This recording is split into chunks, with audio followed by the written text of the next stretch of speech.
When looking at presidential failure, it's also important to think about what makes a great president.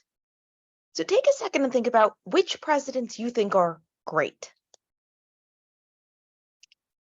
Did any of these make your list? Probably at least some of them are on your list of great presidents, or you can understand why they'd be on someone's list. Now, this list I actually compiled by looking at surveys of the public, but also of political scientists and historians. What do these different presidents have in common? You're looking at it, probably like, ooh, I mean, some of them were definitely military leaders. Some of them led us during wartime. Two of them were assassinated, but none of them have one specific thing in common. Not all of them have one specific thing in common. Well, it turns out the thing they have in common is actually that they have different events in common. These singular events, these big things that they had to react to. So Washington had to be the first president. He had to deal with that. Kennedy had to be president during a really critical moment during the Cold War when things were actually heating up. Issues like the Cuban Missile Crisis, which he handled well. Woodrow Wilson, Franklin Roosevelt, and Truman were all presidents during world wars. Roosevelt also was president during the Great Depression, as we've looked at. So all these presidents were presidents during major events. And that allowed them to respond. And in their response, they did a good job. Things that we would say made them successful presidents. Now, the political scientist Stephen Skowronek phrases this as a president is a blunt tool. They respond to events. They're not a precision instrument.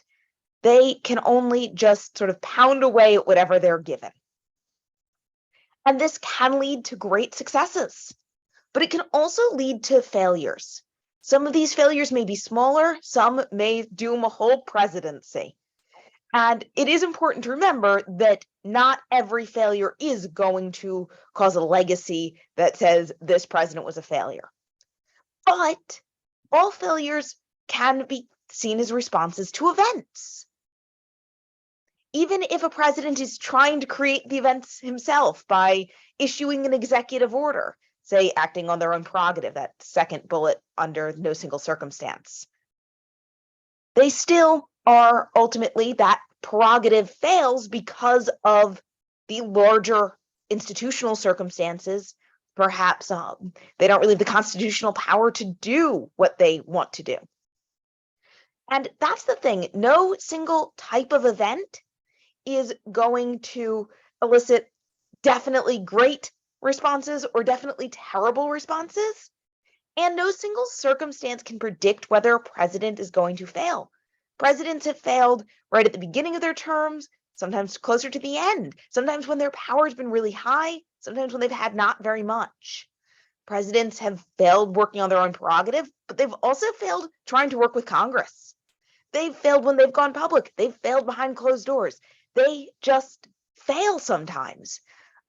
Kennedy, who we're going to look at, who was on our list of great presidents, and I mentioned that he was great because, in part, his response to the Cuban Missile Crisis. He also responded to another Cold War era event with the Bay of Pigs. This was also Cuba related, and it went terribly. So we can see that legacies aren't always marred by failure, but that failures and successes can often be product of very similar circumstances.